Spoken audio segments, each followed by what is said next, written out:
So, hey guys, yeah, I look like I've been through shit, kind of. Did, but it's good. I just want to talk about random things that I've been thinking of. So, what are the things that we hide from our doctors, especially our GP? Our specific GP, or if you have a private doctor, or you have a family doctor in some cultures and countries, you got a family doctor, a private practice, or maybe a regular GP as well. What are the things that we don't tell them? What are the things that we should tell them? And with how much trust we should tell them? And who else can you trust other than your your specified doctor? Because I'm not gonna lie, I am comfortable sharing my medical history or medical illnesses, whatever's gone wrong with me, with anyone who's comfortable listening about it.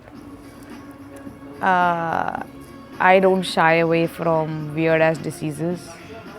I don't shy away from getting diagnosis. I don't shy away from getting or understanding the science behind what medicine has been given to me.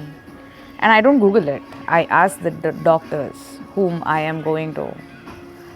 So that's how I verify.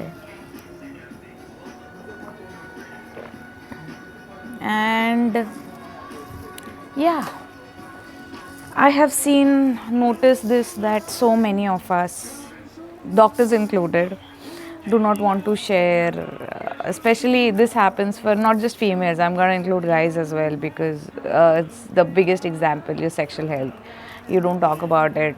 You don't send that information over to your doctors. You don't share it with your partners. You keep it a secret.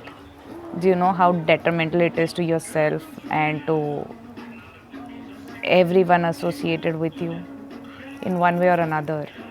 That's one example. For women, your regular thingy, periods, talk about it. Pads, liners, tampons, talk about it.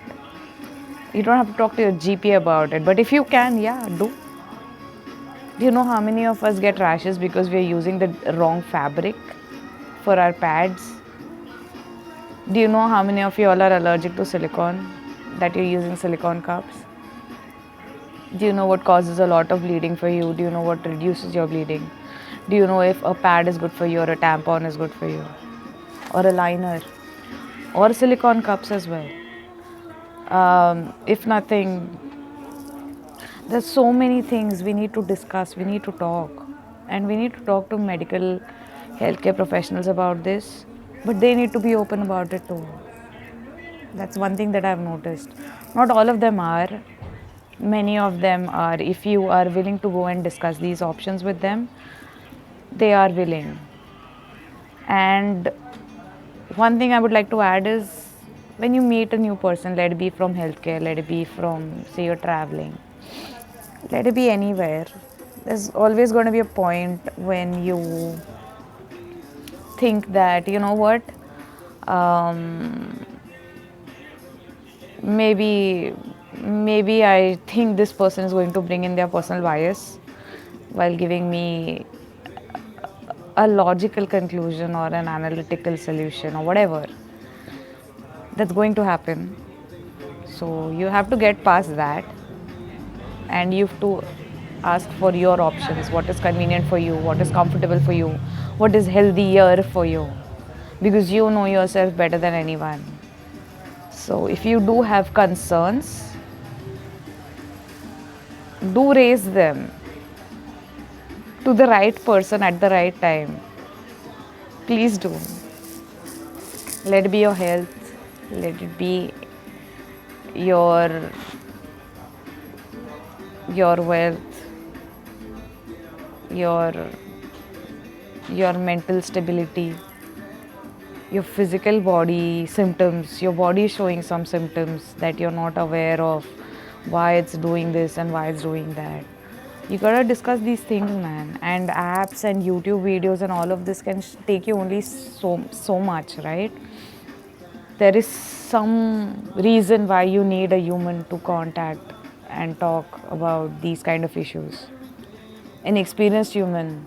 And if you don't like the person you're talking to and you're getting a lot of bias, go talk to someone else. Confirmation bias is a thing, it exists.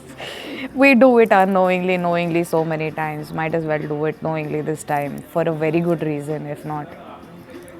Get your opinions. If you've got a first opinion, get it checked second, third, fourth time.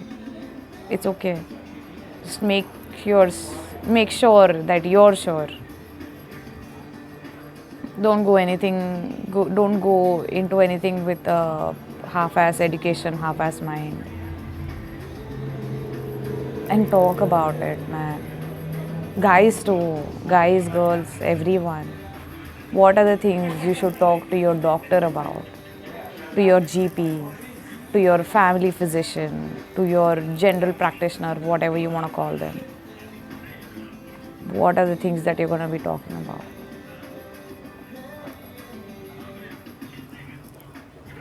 Think about it. Anyways, I have had a long day having my evening tea now.